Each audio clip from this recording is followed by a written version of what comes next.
రచనారెడ్డి గారు, సో ఇప్పుడు మన పరిస్థితి అయితే ఇంతే, మన భారతదేశంలో ఇంతే ఉంది. మీరు అన్నట్టు చట్టాలు మళ్ళీ తిరగరాసుకున్నా కూడా ఇప్పుడు ప్రసన్న గారు అన్నట్టు బాధితురాలే తిరగాలి అన్నట్టుగా ఉంది సిచ్యువేషన్.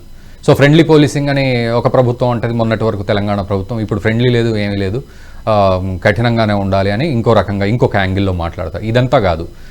అసలు మళ్ళీ మనం మాట్లాడినప్పుడు శిక్ష వేస్తే డైరెక్ట్ స్వప్నిక ప్రణీత ఇన్సిడెంట్ మనం గుర్తు చేసుకుంటే ఒకసారి ఎన్కౌంటర్ చేస్తే సజ్జనార్ గారిని దేవుళ్లాగా చూశారు నిజంగా. ఇందాక వారు అన్నట్లు ఆ తర్వాత మళ్ళీ మహిళా సంఘాలు ఎంటర్ అయిపోవడం, రచ్చ చేయడం, సరే ఇట్స్ ఓకే. బట్ ప్రజలైతే అక్కడ వాళ్ళ సాటిస్ఫాక్షన్ అయితే కనబడుతోంది. అట్లీస్ట్ బాధితురాలకి న్యాయం జరగకపోయినా తర్వాత కఠిన శిక్ష అయితే పడింది, ఇంకొకటి జరగకుండా ఉండాలని. ఆ తర్వాత వెంటనే శ్రీలక్ష్మి ఇన్సిడెంట్ కూడా జరిగింది.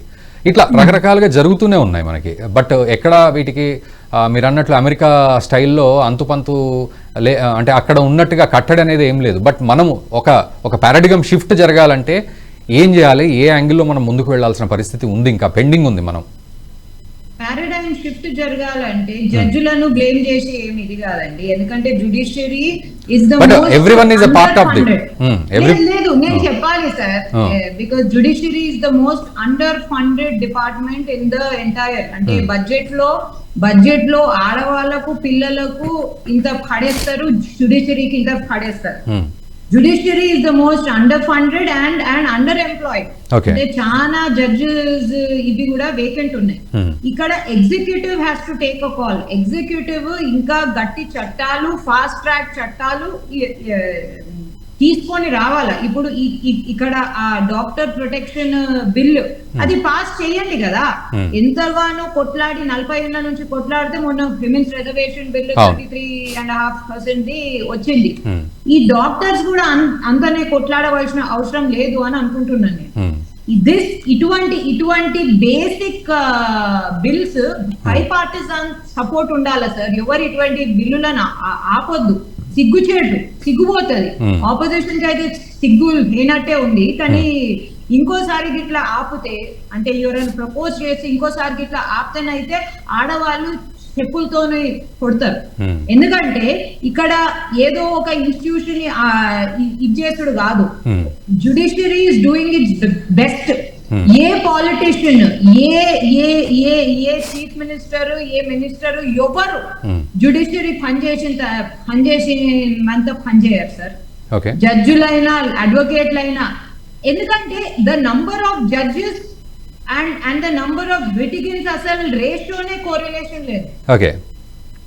ఒక్క జడ్జి 1,00,000 మందికి ఈ రేషియోనా మనది. 1 జడ్జ్ ఫర్ 1 lakh పీపుల్ అయితే ఆ జడ్జి ఏం చేయాలి సార్? ఎంతకని చేస్తారు? సో అది the management of the judiciary has to be ఇంకా ఎంట్రీస్, ఇంకా జాబ్ క్రియేషన్ జుడిషియరీలో ఉండాలి. అంటే ప్రాబ్లం ఎక్కడ ఉందో మీరే చెప్పాలి, సొల్యూషన్ కూడా. And home department and protection laws, women specific protection laws తీసుకురావాల్సిందే. అండ్ దానికి అంతే కఠినంగా చర్యలు ఉండాలి. అండ్ ఆ కఠిన చర్యలు కూడా మళ్ళీ రావాల్సింది పార్లమెంట్ నుంచే, మళ్ళీ లెజిస్లేచర్ నుంచే రావాలి. సో మనము వచ్చి అమ్మకు ఆకాశ దీపాలుగా మాట్లాడుకున్నాడు కాదు. The impetus starts from the legislature, from the parliament, and it ends with the judiciary. Judiciary is ready. We are ready. When is the parliament and the legislature going to be ready? అది important. అంటే రచనారెడ్డి గారు మీరు అన్నట్లు అసలు లేరు ఈ ratio 1:1 lakh అని అంటే అసలు ప్రాబ్లము ఎవరి దగ్గర ఉంది, దాని సొల్యూషన్ కూడా ఎవరి దగ్గర ఉంది? ఎగ్జిక్యూటివ్. మీరు నేను ఓట్లు వేస్తాం కదా సార్, వాళ్ళు వచ్చి 5 ఏళ్లకు వచ్చి ఉల్కొని వెళ్ళిపోతారు. Who's going to make them accountable? మనం ఓట్ రోజు హాలిడే అన్నట్టు ఎందుకు ఇది చేసుకుంటాము? వాళ్ళని 5 ఏళ్ల కొంటి వాళ్ళని ముక్కు తిప్పలు పెట్టి ముక్కు పట్టి వీళ్ళెందుకు పావు పియ్యం వాళ్ళకు? Executive and legislature is important, and they are the ones who are responsible. West Bengal law enforcement is with Mamata Banerjee. ఆమె రోడ్ మీకు వచ్చింది, సిగ్గన్ను ఉండాలా? ఆడదయ్యండి ఆమెను ప్రొటెక్ట్ చేసేది. ఆమెను రోడ్ మీదకి వచ్చి నాకు వారం రోజులలో ఉరి తీయాలా అంటే అసలు అది మెదడా లేకపోతే మురికి కాల్వనా? అండ్ మీరు జడ్జెస్ మీద ఎట్లా పడతారు? పొద్దుగాల సాయంత్రం దాకా మీరు కోట్లల్లో ఉండి చూడండి, చచ్చిపోతుండ్రు సజ్జులాడ. ఎన్ని కేసులని చేస్తారు, ఎన్ని కేసులని రిజర్వ్ చేస్తారు, ఎన్ని కేసులని ఆర్డర్ ఇస్తారు. ఇంకా జడ్జెస్ అపాయింట్మెంట్ ఎక్కడ ఉందో అక్కడనే ఉన్నది. మధ్యలో సమ్మర్ హాలిడేస్ వస్తాయి కదండి మళ్ళీ. ఇట్లా మిగతా కాదు మేడం, రచనారెడ్డి గారు మధ్యలో ఏబిసిడిలను ఇంకా ఏబిసిడి జెడ్ దాకా చేయు అంటారు. పనికిరాని విషయాల మీద అక్కడ ఆర్గ్యుమెంట్ డిస్కషన్ నడుస్తుంది. ఇటువంటి important women and children day protection and safety గురించి ఎవరెందుకు మాట్లాడారు? ఎందుకంటే పిల్లలకైతే పాపము అది వర్ణాతీతం. వాళ్ళు ఎట్లయినా ఓట్లు వేయరు, వాళ్ళు అసలు అంటిరారు, వాళ్ళు అసలు మనుషుల కిందికి వాళ్ళను జత కల్పనే రాదు.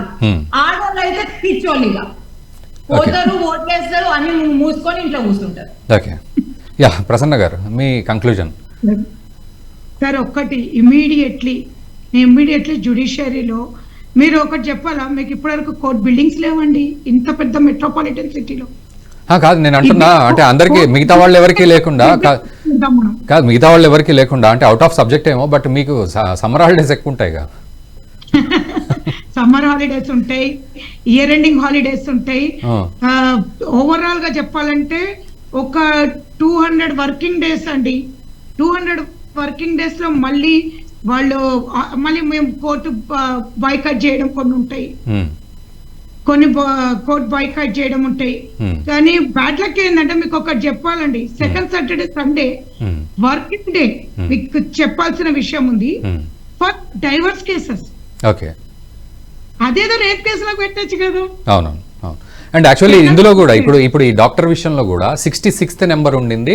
అయితే ప్రయారిటీ వైజ్ ప్రజల నుంచి వస్తున్న ఫోర్స్ వైజ్ దీన్ని మొదటి ప్రయారిటీగా తీసుకుంటామని కూడా చెప్పింది కోర్టు. అంటే 66th నెంబర్ లో ఉంది అంటే ఆ రోజు ఏ రోజైతే లిస్ట్ లోకి వస్తుందో అందరం వెయిట్ చేస్తుంటాం. ఆ రోజు ఉన్న సిచ్యువేషన్ ఎట్లుంటుందో కోర్టులో, ఆ రోజు జడ్జెస్ పెట్టిన లీవ్లు అండి ఉన్నమాట చెప్తున్నాను, అది తీసుకెళ్లి ఇన్ఛార్జ్ కోర్టులకు పెడతారు. ఇన్ఛార్జ్ కోర్టుకు ఆల్రెడీ బర్డెన్ ఉంటుంది కదా, ఇవన్నీ తీసుకెళ్లి ఆ కోర్టులలో పెడితే వాళ్ళ కేసులు చేయాలా?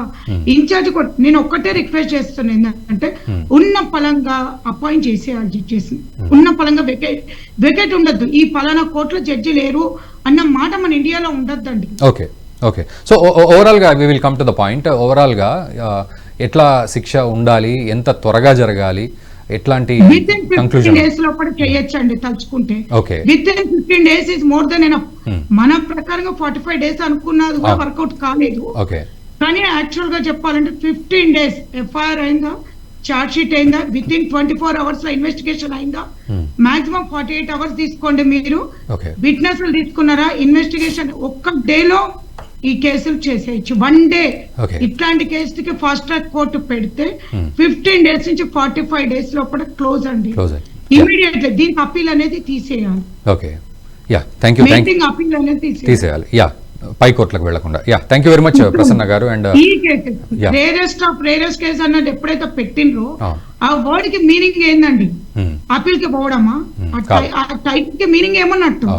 ఈ వీడియో మీకు నచ్చినట్టయితే లైక్ చేయండి, 10 మందికి షేర్ చేయండి. అలాగే కామెంట్ల రూపంలో మీ అభిప్రాయాలను మాతో పంచుకోండి. Nationalist hub group of channels ను సబ్స్క్రైబ్ చేసుకుని తెలుగునాట జాతీయవాద జర్నలిజాన్ని ప్రోత్సహించండి. ఈ వీడియో కింద ఉన్న బెల్ ఐకాన్ పై క్లిక్ చేయడం మర్చిపోవద్దు.